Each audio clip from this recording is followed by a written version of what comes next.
दोस्तों नमस्कार। लंबे समय के बाद में एक बार पुनः आप सबका रूल्स ऑफ 29 पर स्वागत, अभिनंदन, आभार। दोस्तों आज हम इस वीडियो में बात करेंगे हनुमान बेनीवाल और अरविंद केजरीवाल के बीच में जो नजदीकियां बढ़ी है, जो दोनों दिल्ली विधानसभा चुनाव को लेकर के साथ में आए हैं। इससे क्या दिल्ली की विधानसभा चुनाव परिणामों को बदला जा सकता है, उसे प्रभावित किया जा सकता है? क्या हनुमान बेनीवाल उतनी ताकत अर्जित कर चुके हैं जो राजधानी के चुनाव को प्रभावित करने की ताकत रखते हो? क्या हनुमान बेनीवाल की बात जो राजस्थान की जनता ने नहीं सुनी वो दिल्ली की जनता सुन पाएगी? दिल्ली देश की राजधानी है और दोस्तों दिल्ली में हर प्रांत के लोग निवास करते हैं, तो क्या जो राजस्थान के लोग दिल्ली में निवास करते हैं वो हनुमान बेनीवाल की बातों को तवज्जो दे पाएंगे? क्या वो हनुमान बेनीवाल और अरविंद केजरीवाल का जो ये गठबंधन उभर रहा है इसको अहमियत देंगे? इस पर विश्वास कर पाएंगे? किस प्रकार की स्थितियां हो सकती हैं दिल्ली विधानसभा चुनाव को लेकर के? आपको याद दिला दे कि अरविंद केजरीवाल और हनुमान बेनीवाल दोनों को ही भाजपा के ध्रुव विरोधी नेताओं में गिना जाता है, और जो भाजपा की सबसे ध्रुव विरोधी पार्टी है कांग्रेस पार्टी, जिस गठबंधन का नेतृत्व कांग्रेस पार्टी कर रही है, इंडिया गठबंधन का, उस गठबंधन के ये दोनों अहम सहयोगी है।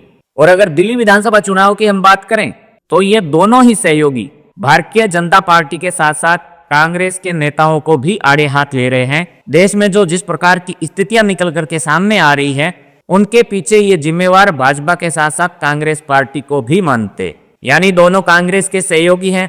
लोकसभा के जो चुनाव है वो कांग्रेस के सहयोग से लड़े थे। हनुमान बेनीवाल तो कांग्रेस के सहयोग की बदौलत नागौर से जीत करके लोकसभा पहुंचे, लेकिन उसके बाद में इन दोनों ही नेताओं की, कांग्रेस पार्टी के नेताओं के साथ में जो तालमेल बिठा हुआ दिखना चाहिए था वो दिखाई नहीं दिया। जब भी इन्हें मौका मिलता है, चाहे अरविंद केजरीवाल की बात कर लो या फिर हनुमान बेनीवाल की बात कर लो, भाजपा के साथ साथ ये कांग्रेस के नेताओं को भी आड़े हाथ लेते रहे हैं। दोस्तों यहाँ पर अरविंद केजरीवाल अपनी सत्ता को बरकरार रखने के लिए हनुमान बेनीवाल का साथ लेकर के आगे बढ़ रहे हैं। वहीं कांग्रेस पार्टी अपने वो पुराने दिन जो शीला दीक्षित के राज में हुआ करते थे, उन दिनों को दिल्ली की जनता को याद कराते हुए लोगों से कह रही है कि एक बार पुनः कांग्रेस पार्टी को सत्ता सुख दिया जाए।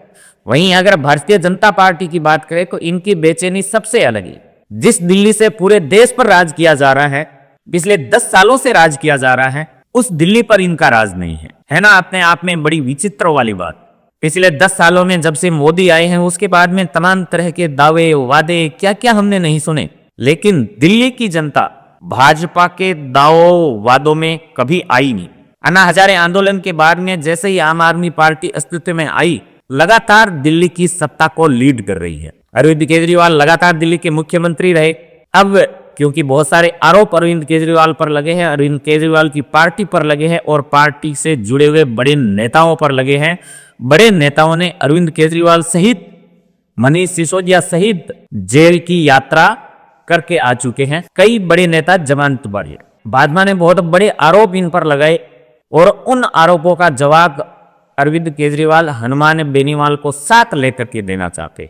दोस्तों अब हम बात करेंगे हनुमान बेनीवाल की आखिर दिल्ली में किस प्रकार की ताकत देखने को मिल सकती। अगर हम बात करें दिल्ली के आसपास के क्षेत्र की तो बड़े जाट बाहुल्य गांव हैं। अगर आप ग्रामीण में जाएंगे तो कहते हैं कि 250 ग्राम पंचायतें ऐसी हैं, वहां की राजनीति जाट समाज के लोग, जाट समाज के मतदाता तय करते हैं कि सत्ता में कौन बैठेगा, कौन निकलेगा। और आपको बता दें कि हनुमान बेनीवाल जाटों के उभरते हुए नेता देश भर में माने जाते हैं। हनुमान बेनीवाल पहले राजस्थान तक सीमित थे। राजस्थान के जाट नेताओं में हनुमान बेनीवाल की जो गिनती है वो बड़े नेताओं में हुआ करती थी, लेकिन जैसे ही हनुमान बेनीवाल ने दिल्ली का रुख किया उसके बाद में पूरे देश भर में जो जाट समाज के विशेष करके जो यूथ है वो हनुमान बेनीवाल को बड़ा अच्छा पसंद करते हैं। हनुमान बेनीवाल जहां भी जाते हैं यूथ की जो एनर्जी है हनुमान बेनीवाल के इर्द गिर्द हमेशा देखने को मिलती है।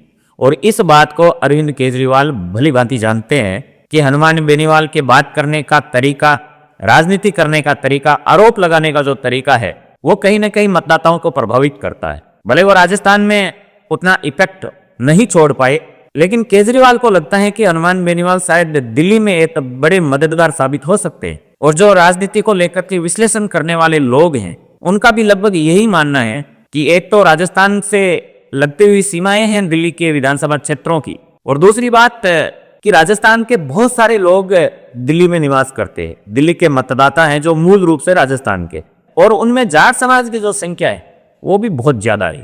तो वो चीजें जरूर प्रभावित तो होगी हनुमान बेनीवाल के केजरीवाल के साथ में आने से। अगर दूसरी ओर हरियाणा की हम बात करें, जाट लैंड के तौर पर हम हरियाणा को जानते हैं, भले ही वहां पर भाजपा को घेरने के लिए इंडिया गठबंधन के जितने भी सहयोगी थे वो अलग अलग चुनाव लड़े थे हरियाणा में, और एक बार की तो माहौल ऐसा बन गया था कि कांग्रेस पार्टी यहाँ 2/3 बहुमत तक के आंकड़े सर्वे रिपोर्ट में दिखाए जाने लगे थे। लेकिन जब नतीजे आए तो सब चौंक गए। हरियाणा के जाट मतदाताओं ने जमकर भारतीय जनता पार्टी को वोट किया। तो क्या दिल्ली में अरविंद केजरीवाल ने जिस तरह हनुमान बेनीवाल का साथ लिया है, और दोस्तों मजेदार बात आपने देखी होगी, नोटिस किया होगा कि हनुमान बेनीवाल जम करके भाजपा के नेताओं पर आरोप प्रत्यारोप लगाते हैं, जम करके हमला बोलते हैं, लेकिन भाजपा के लोग जब हनुमान बेनीवाल को लेकर के कोई बात कहनी होती है तो वो बड़े संयमित के तरीके से कहते हैं, बड़े सदे हुए शब्दों में इनकी बातें होती है हनुमान बेनीवाल के ऊपर।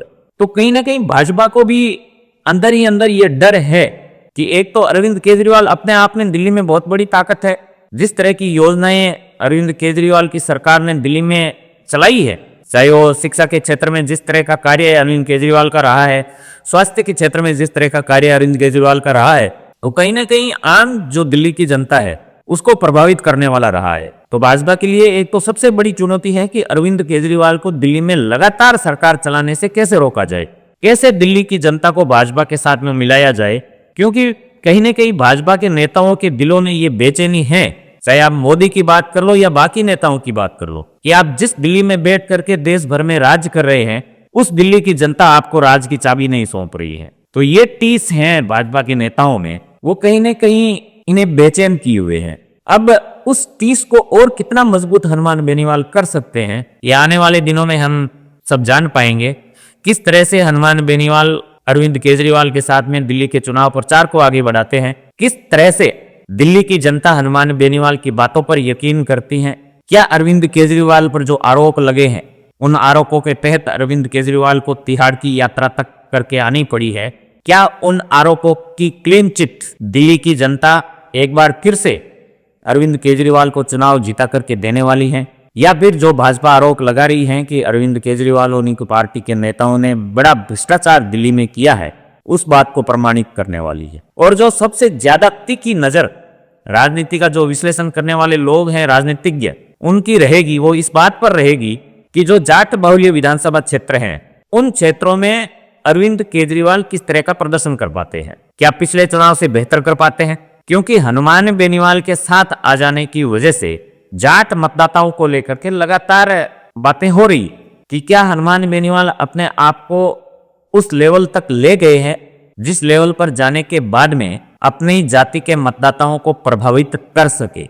अगर हनुमान बेनीवाल दिल्ली विधानसभा चुनाव के परिणामों को प्रभावित कर देते हैं, जहां जाट मतदाताओं की तादाद अच्छी खासी संख्या में है, प्रभावित करने वाली हैसियत में है, वहां अगर आम आदमी पार्टी मजबूती के साथ निकल करके आ जाती है तो आम आदमी की मजबूती तो होगी ही होगी, उसके साथ साथ हनुमान बेनीवाल की जो मजबूती है वो राजस्थान, दिल्ली, हरियाणा और उत्तर प्रदेश में बेहताशा बढ़ जाएगी। क्योंकि यहाँ के जो मतदाता हैं लगभग इन्हीं राज्यों से जुड़े हुए हैं, और हनुमान बेनीवाल अगर अपना प्रभाव छोड़ पाते हैं यहाँ पर, तो आने वाला जो राजनीतिक भविष्य है हनुमान बेनीवाल का, उसका दायरा काफी बढ़ जाएगा।